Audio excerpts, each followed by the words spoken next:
Bonjour et bienvenue dans ce nouvel épisode de votre documentaire de finance préféré Inside the Finance World.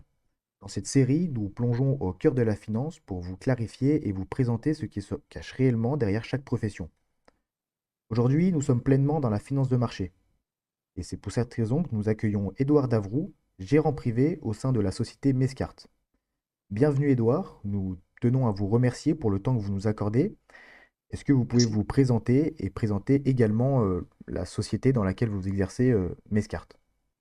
Oui, bien sûr. Bonjour. Alors, je m'appelle Édouard Davroux, en effet, et je suis gérant privé senior au sein de Mescar, société de gestion privée de Family Office du groupe LFPI. Mescar est une maison de gestion patrimoniale indépendante spécialisée dans l'accompagnement de familles et d'entrepreneurs disposant d'un patrimoine important. C'est près d'un siècle d'excellence. Notre métier consiste à structurer, investir et organiser le patrimoine de nos clients dans une logique de long terme. Nous les accompagnons à la fois sur les investissements financiers, mais aussi sur les sujets patrimoniaux plus larges, transmission, fiscalité, structuration juridique ou encore gouvernance familiale. Voilà. Ok. Et concrètement, en quoi consiste votre métier? Quelles sont les tâches, par exemple, qui vous sont attribuées d'une certaine manière? Mhm. Le cœur de mon métier est de conseiller des clients dans la gestion et l'organisation de leur patrimoine. Concrètement, la première étape consiste à bien comprendre leur situation, leur patrimoine, leur projet de vie, mais aussi leurs contraintes fiscales, familiales ou professionnelles. Cette analyse peut parfois conduire à repenser ou restructurer leur organisation patrimoniale, ce que nous faisons en collaboration avec notre service d'ingénierie patrimoniale. Ensuite, je leur propose des stratégies d'investissement adaptées à leurs objectifs. Cela peut passer par des placements financiers, du private equity ou encore de l'immobilier. Ces investissements peuvent être réalisés au travers de différentes enveloppes patrimoniales, comme le compte-titre, l'assurance vie française ou luxembourgeoise, le PEA, le PER ou d'autres dispositifs selon la situation du client. Une autre dimension très importante du métier est la coordination avec les autres professionnels qui entourent le client, comme les notaires, les avocats ou les experts comptables, afin que l'ensemble de la stratégie reste cohérent. Et puis, il y a tout le suivi dans la durée. Les marchés évoluent, la vie des clients aussi. Il faut donc régulièrement réévaluer les stratégies et les ajuster lorsque cela est nécessaire. Ok, nickel. Et voilà, il y a des étudiants qui vont regarder ce podcast, que ce soit à GEM ou dans d'autres Mhm. écoles, pour peut-être les aider. Quel a été, vous, votre parcours académique, pardon, et professionnel pour justement en arriver ici? Ouais. Je suis juriste de formation à la base. J'ai d'abord suivi une formation notariale, ce qui m'a permis d'acquérir de solides bases en droit patrimonial. Assez rapidement, j'ai souhaité m'orienter davantage vers la gestion de patrimoine, qui mêle à la fois le droit, la finance et la stratégie patrimoniale. J'ai donc complété mon parcours par un troisième Master 2 spécialisé dans ce domaine. Dans le cadre de cette formation, j'ai réalisé une alternance dans un cabinet de gestion de patrimoine indépendant, ce qui m'a permis de découvrir concrètement le métier. Et à l'issue de cette expérience, j'ai rejoint ensuite Mescar au sein de l'équipe lilloise. Cela fait désormais 10 ans que j'exerce ce métier chez Mescar. 10 ans et bah, justement, je pense que vous êtes vraiment la personne la plus à même de répondre à cette question.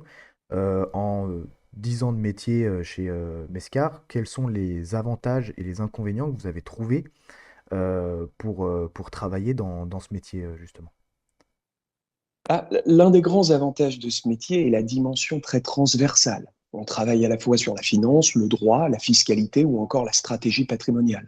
C'est donc un métier intellectuellement très stimulant. Il y a aussi une dimension humaine très forte, car on accompagne des clients et leurs familles dans des moments importants de leur vie. La cession d'une entreprise, la préparation de la retraite, la transmission du patrimoine, etc. En revanche, c'est un métier qui demande beaucoup de rigueur et de responsabilité, car les décisions prises peuvent avoir des conséquences importantes pour les clients sur le long terme. Il faut également accepter une certaine exigence liée au marché financier, qui peuvent parfois être volatiles et créer de l'inquiétude chez les investisseurs. Mais c'est justement cette combinaison entre expertise technique et relations humaines qui rend ce métier particulièrement intéressant. Ok, parfait. Et qu'est-ce qui distingue, selon vous, Mescart des autres banques privées? Oui, voilà, Mhm. qu'est-ce qui les distingue finalement? Je dirais que plusieurs éléments distinguent Mescar.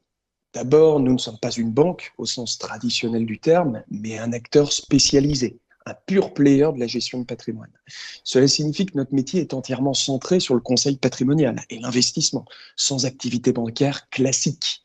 Ensuite, il y a notre indépendance. Nous ne sommes pas dans une logique de distribution de produits maison. Notre rôle est plutôt de sélectionner les meilleures solutions d'investissement disponibles sur le marché pour nos clients. Il y a également la dimension patrimoniale de notre approche.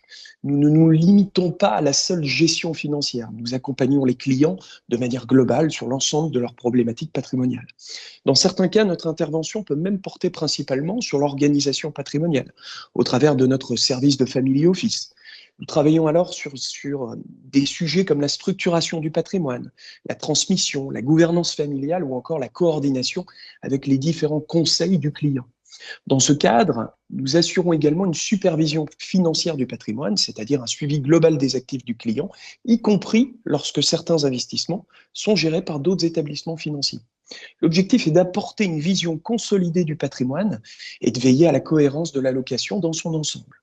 Enfin, Mescar attache aussi beaucoup d'importance à la dimension éthique de l'investissement.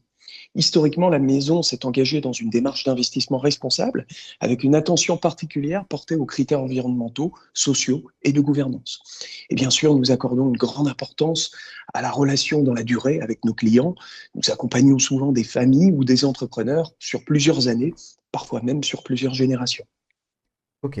Alors, je voulais juste revenir sur une petite question. Donc, vous avez dit que c'était un métier qui demandait beaucoup de rigueur et de responsabilité parce que justement, c'est les décisions que vous prenez peuvent avoir des conséquences importantes pour les clients sur le long terme. Est-ce que vous avez en tête, là, si vous n'avez pas, c'est pas grave, mais est-ce que vous avez en tête une erreur que vous avez fait de conseil aux clients et qu'est-ce que vous en avez appris de cette erreur? Euh, Qu'est-ce que vous avez appris de cette erreur, tout simplement? Mhm. Ben, je dirais que c'est justement là la force d'être dans un groupe comme Mescar, c'est que les erreurs sont plutôt limitées, étant donné que la prise de décision se fait au sein d'un groupe, avec des équipes en support et une prise de décision commune. Donc, j'ai pas en tête une erreur qui m'est marquée et que je pourrais vous remonter en tant qu'exemple aujourd'hui. Ok, Pardon. pas de souci, ça marche. Et donc, est-ce qu'il y a une différence entre un gérant privé comme vous et un conseiller en gestion de patrimoine indépendant? Il me semble que justement, Voilà. vous Mm. avez fait un stage, si je ne m'abuse. Non, vous avez commencé, pardon, excusez-moi, dans le conseiller de gestion de patrimoine indépendant. Est-ce qu'il y a une différence entre ces deux métiers? Oui, il existe une différence, même si les métiers sont assez proches dans l'esprit. Un gérant privé travaille généralement au sein d'une maison de gestion, comme je vous le disais, hein, il s'appuie donc sur une structure, des équipes d'experts et des outils internes, notamment en matière d'ingénierie patrimoniale, de sélection d'investissement ou encore de suivi des portefeuilles. À l'inverse, un conseiller de gestion de patrimoine indépendant, que l'on appelle souvent CGPI, exerce le plus souvent à son compte ou au sein d'une structure plus légère. Il va donc sélectionner les solutions d'investissement auprès de différents partenaires financiers pour les proposer à ses clients. Dans les deux cas, l'objectif reste le même, accompagner les clients dans la gestion et l'organisation de leur patrimoine. La différence tient surtout au cadre d'exercice et aux moyens dont dispose le professionnel pour accompagner ses clients. Ok. Donc, oui, donc globalement, initialement, les deux métiers sont plus ou moins similaires, mais il y a quand même quelques différences dans le fond, en tout cas. Oui, Euh, principalement lié aux équipes en soutien. ok, ça marche. Et bon, alors ces dernières années, on l'a vu, hein, il y a eu l'essor de l'IA ces dernières années qui a fait beaucoup parler. Est-ce que justement avec l'essor de l'IA dans l'analyse financière et la gestion de portefeuille, euh, il y a quelles dimensions du métier de gérant privé, par exemple, resteront selon vous humaines et irremplaçables? Hmm. L'intelligence artificielle va probablement transformer une partie du métier, notamment tout ce qui concerne l'analyse des données financières, le traitement de l'information ou certaines tâches administratives. Euh, sur ces aspects, les outils technologiques peuvent apporter beaucoup d'efficacité, c'est sûr. En revanche, il y a des dimensions du métier qui resteront profondément humaines et difficilement remplaçables. La première, c'est la relation de confiance avec le client. La gestion de patrimoine touche à des sujets très personnels, les projets de vie, la famille, la transmission ou encore la tolérance au risque. Comprendre ces éléments et accompagner un client dans ses décisions nécessite une écoute et une sensibilité humaine. La deuxième dimension, c'est le jugement et la prise de recul. Les marchés financiers sont parfois irrationnels et les décisions patrimoniales ne reposent pas uniquement sur des modèles ou des algorithmes. Enfin, il y a l'accompagnement dans la durée de vie. Un gérant privé ne se contente pas de proposer des placements. Il accompagne ses clients dans différentes étapes de leur vie patrimoniale, parfois sur plusieurs décennies. Je pense donc que l'IA sera surtout un outil au service du gérant, mais que la relation humaine restera au cœur du métier. Ok, donc c'est vraiment, oui, cette relation humaine qui va, d'une certaine manière, préserver votre métier de Tout à l'IA. fait, Et tout à fait. donc, je pense que j'ai déjà la réponse à la question, mais je vais quand même vous la poser. Est-ce que vous travaillez Mhm. régulièrement avec des notaires ou des avocats? Et quel est, vous, votre rôle dans cette coordination, du coup? Alors oui, très régulièrement, on travaille avec des notaires et avocats, et pas seulement. Dans la gestion de patrimoine, de nombreuses décisions ont des implications juridiques et fiscales. Il est donc fréquent de travailler en étroite collaboration avec des notaires, des avocats fiscalistes ou même des experts comptables.